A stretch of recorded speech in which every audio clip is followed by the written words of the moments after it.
అందరికీ నా వందనాలండి. దేవుని నామంలో మీకు అందరికీ నా శుభాలు తెలియజేసుకుంటున్నాను. బాగున్నారండి? దేవుని దయ వల్ల, దేవుని కృప వల్ల మనందరినీ దేవుడు సజ్జులుగా ఉంచినందుకు దేవునికి వందనాలు, స్తుతులు, స్తోత్రాలను చెల్లించుకుందామండి.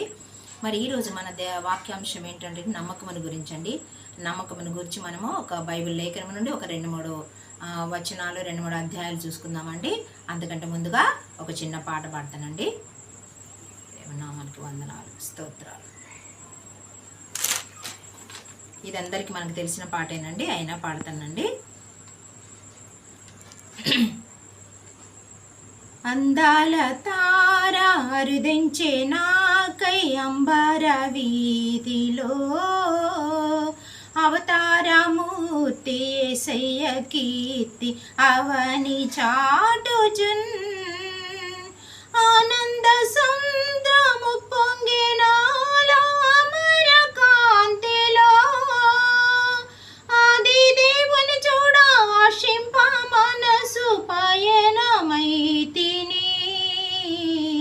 అందాల తార అరుదించే నాకై అంబర వీధిలో అవతారమూర్తి యేసయ్య కీర్తి అవని చాటుచున్ విశ్వాసయాత్ర దూరమెంతైన విందుగా దోచెను వింతైన శాంతి వర్షించే నాలు విజయ పదమునా విశ్వాసులనే లేడే దేవకుమారుని వీక్షించు దీక్షతో విరజిమ్మే బలము ప్రవహించే ప్రేమ విశ్రాంతిను సగును.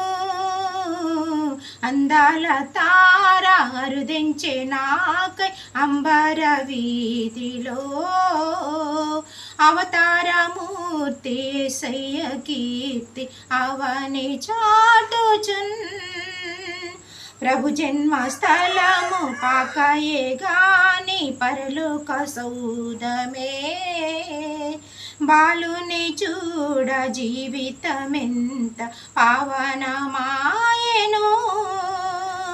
ప్రభు పాద పూజ దీవెన కాగా ప్రసరించే పుణ్యము బ్రతుకే మందిరమాయే అర్పణలే సిరులాయే ఫలించే ప్రార్థన.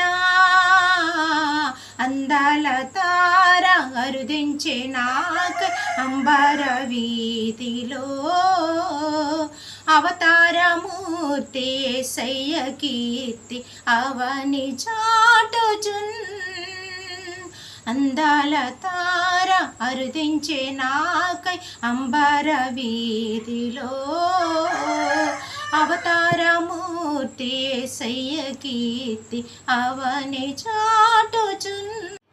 హల్లెలూయా, వందనాలండి. మరి ఇప్పుడు పాట ముగించేసుకున్నాం కదండి. మనం ధ్యానాంశంలోనికి వాక్యాంశంలోనికి వెళ్ళిపోదామండి. ఈరోజు మన వాక్యాంశం ఏంటంటే అండి నమ్మకమును గురించండి. నమ్మకము గురించి మనము ఒక 2-3 అధ్యాయాలు, 2-3 వచనాలు చూసుకుందామండి. మరి దేవుడు నమ్మిన వారికి దేవుడు తప్పక సహాయం చేసే దేవుడని మనం లేఖనం ద్వారా తెలుసుకుందామండి. ఇక్కడ మొట్టమొదటిగా మనం చూసుకున్నట్టయితే మార్కు సువార్త 9వ అధ్యాయం 23వ వచనంలో ఏముంటుందంటండి, నమ్ముట నీ వలన అయితే నమ్మువానికి సమస్తము సాధ్యం అంటండి. మనం ఎవరి మీద నమ్మకం ఉంచాలంటే దేవుని యందు మనం నమ్మిక ఉంచి మనం అడిగినప్పుడు దేవుడు మనకి సమస్తాన్ని సాధ్యపరిచే దేవుడు అనే లేఖనం ద్వారా మనము తెలుసుకోవచ్చండి. ఈ రోజుల్లో అలా చూసినట్టయితే భార్య మీద భర్తకు నమ్మకం ఉండట్లేదు, భర్త మీద భార్యకు నమ్మకం ఉండట్లేదు, బిడ్డల మీద తల్లిదండ్రులు నమ్మట్లేదు, తల్లిదండ్రులు బిడ్డలు నమ్మట్లేదండి. అలాంటి స్థితిలో మనం ఉన్నప్పుడు మనం ఎవరి మీద ఆధారపడి ఎవరిని నమ్ముకోవాలంటే దేవుని మీద మనం భారం వేసి దేవుని నమ్ముకున్నప్పుడు దేవుడు మనకి సమస్తమును సాధ్యపరిచే దేవుడు అనమాట. నాకు అసాధ్యమైనది ఏదైనా కలదా అని దేవుడు అడుగుతాడండి. అందుకే మనకి దేవునికి అసాధ్యమైనది ఏది లేదు కాబట్టి మనము దేవుని యందు నమ్మిక ఉంచాలంట. నమ్ముట నీ వలనైతే నమ్మువానికి సమస్తము సాధ్యమని లేఖనం సెలవిస్తుంది. మనం ఈ రోజు నుండి ఆయన దేవుని మీద నమ్మకం ఉంచి దేవుని మీద భారం వేసి మన ప్రతి పరిస్థితిని ఆయనకు అప్పచెప్పినప్పుడు ఆయన మన ప్రతి అవసరమును తీర్చే దేవుడు అని లేఖనం ద్వారా తెలుసుకుందామండి. మరి మార్కు సువార్త 5:35-36 చూసినట్టయితే ఇక్కడ ఒక యాయేరు అనే సమాజ మందిరపు అధికారి మనకు కనిపిస్తుందండి. ఆ అధికారి మరి దేవుని దగ్గరకు వచ్చి, అయ్యా నా కుమార్తె చావు బ్రతుకుల మధ్య మరి ఉందయ్యా ప్రభువా, నీవు తప్పకుండా నా కుమార్తెను స్వస్థపరచడానికి మా ఇంటికి రావాలని దేవుణ్ణి వేడుకుంటాడండి. వేడుకున్నప్పుడు యేసయ్య మరి దారి మార్గమున వస్తున్నప్పుడు మరి మార్గం గుండా వస్తున్నప్పుడు అప్పుడు ఏమైందంటే మరి అంతలోనే మరి అనారోగ్యం చేత బాధపడుతున్న మరి 12 ఏళ్ల నుండి రక్తస్రావం కలిగిన స్త్రీ కూడా మరి యేసయ్యను ముట్టుకున్నప్పుడు మరి నా ప్రభావం నాలో నుండి మరి వెళ్ళిపోయింది, బయటకు వెళ్ళిపోయింది, నన్ను ఎవరో తాకారని యేసయ్య చెప్తూ మాట్లాడినప్పుడు కొంత సమయము అక్కడ కేటాయించవలసి వస్తుందండి. కొంత సమయం అక్కడ అయిపోయినప్పుడు జరిగిపోయినప్పుడు మరి ఆయన పరిచారకులు అంటే ఆయన దగ్గర పని చేసే వాళ్ళు మరలా యాయేరు సమాజ మందిరపు అధికారి దగ్గర పని చేసే వాళ్ళు వచ్చి, అయ్యా బోధకుని మీరు ఎందుకు ఇబ్బంది పెడతండి, ఇంకా నీ కుమార్తె చనిపోయిందని చెప్తారండి.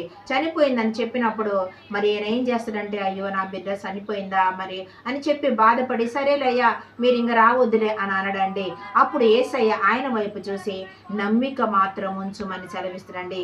నీవు నమ్ముట నీ వలనైతే నమ్ము అని సమస్తము సాధ్యమని చెప్పిన దేవుడు ఆయన వైపు తిరిగి ఏమంటాడంటే, నీవు నమ్మిక మాత్రం నా మీద ఉంచు, నీ బిడ్డ తప్పకుండా స్వస్థపరచబడుద్దని చెప్పి దేవుడు చెప్తున్నమాట. నమ్మిక మాత్రం ఉంచినప్పుడు ఉంచుమని చెప్పినప్పుడు ఆయా సమాజ మందిరపు అధికారి దేవుని మాట మీద ఏముంచడండి, నమ్మకం ఉంచడమాట.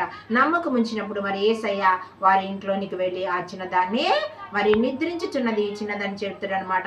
మనము క్రైస్తవులమైన మనము చనిపోయినా కూడా నిద్రించుచున్న వారం అనమాట. దేవుడు మరి రెండవ రాకడలో వచ్చినప్పుడు మనం తిరిగి లేస్తాం కాబట్టి తప్పకుండా ఆయనతో పాటు మరి పరలోక రాజ్యంలోకి మనం వెళ్తాం కాబట్టి మనము నిద్రించుచున్న వారం అండి.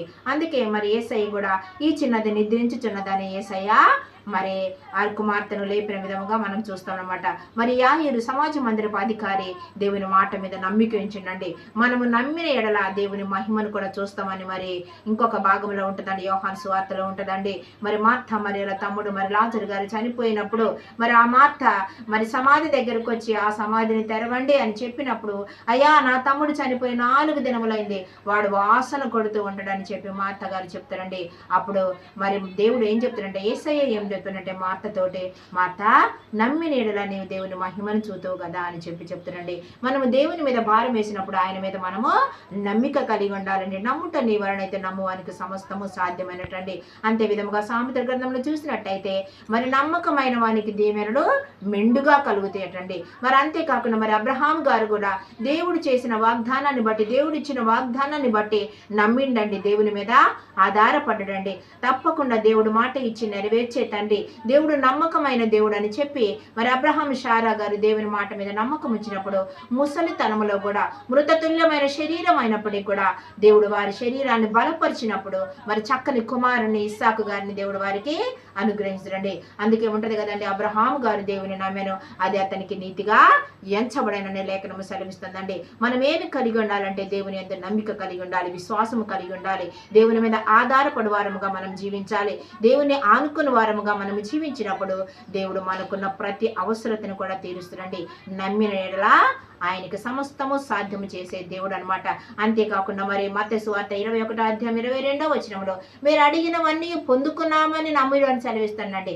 మనం ఏమేమో అడుగుతామండి దేవునిని, అవి కావాలి ప్రభా, ఇది కావాలి ప్రభా, నేను అట్లుండాలి ప్రభా, నేను ఇట్లుండాలి ప్రభా, నాకు అనారోగ్యం ఉంది ప్రభా, నా అనారోగ్యం తీసే ప్రభా, నన్ను ఆస్తిపరునుగా చేయి నాయన, నా బిడ్డలను బాగు చేయతండి, నా భర్తను బాగు చేయతండి అని చెప్పి మనం ప్రార్థిస్తాం. కానీ నమ్మకం ఖచ్చితంగా ఉంచాలండి. ఎందుకంటే మనం అడిగినవన్నీ కూడా మనము పొందుకున్నామని నమ్మాలటండి. ఎందుకంటే మనం అడగక మునిపే మన అవసరతలన్నీ ఎరిగి ఉన్న తండ్రి కాబట్టి, మనకి సమస్తము సాధ్యపరిచి సమకూడి జరుగుటట్లుగా చేసే తండ్రి కాబట్టి మనము దేవుని యందు ఏముంచాలండి, నమ్మిక ఉంచాలండి. ఈ రోజు నుండి అన్న దేవుని మీద నమ్మకం ఉంచి దేవుని మీద ఆధారపడి ఆయనను ఆనుకుని జీవించినప్పుడు మన ప్రతి పనిలో దేవుడు మనకి సఫలతను నెరవేర్చే దేవుడు, ప్రతి పనిని సాధ్యపరిచే తండ్రి కాబట్టి మన మనుషుల వైపు రాజుల వైపు చూడకుండా దేవుని వైపు చూసి దేవుని మీద నమ్మకం ఉంచినప్పుడు మనకి సమస్తము సమకూడి జరుగుతాయండి. మరి దేవుడి చిన్న వాక్యాన్ని దీవించి ఆశీర్వదించును గాక. మీకు అందరికీ ఈ వాక్యము మరి ఈ వాక్యం ద్వారా మీరు బలం పొందుకుని ఉన్నట్టయితే ఈ వాక్యం ద్వారా మరి నాకు సబ్స్క్రైబ్ చేయండి, మరి షేర్ చేయండి, లైక్ చేయండి. అందరికీ నా వందనాలండి. దేవునికే మహిమ ఘనత ప్రభావములు చెల్లును గాక. ఆమేన్. చిన్న ప్రార్థన అండి. స్తోత్రములయ్యా మహోన్నతుడా, నీకు వందనాలు స్తుతులు స్తోత్రాలు చెల్లించుకొంచున్నాను ప్రభా. గతించిన దినములన్నీ మమ్మల్ని కాచి కాపాడిన తండ్రివి నాయనా నీకు స్తోత్రాలు ప్రభా. నీ వాక్యము ద్వారా మాతో మాట్లాడిన తండ్రివి నాయనా నీకు స్తోత్రాలు. నమ్మకముగా ఉండమని ప్రభా మీరు సెలవిచ్చిన తండ్రివి నాయన. అపనమ్మకం, అల్ప విశ్వాసం, అవిశ్వాసం, అనుమానము ప్రభా మాలో లేకుండా ప్రభా నీ యొద్దకే మా గురి ఉండుటకు సహాయం దయచేయమని మా ప్రభును ప్రియరక్షకుడైన యేసు నామమున అడిగి వేడుకొనుచున్నాము తండ్రి. ఆమేన్, ఆమేన్, ఆమేన్. వందనాలండి. God bless you all.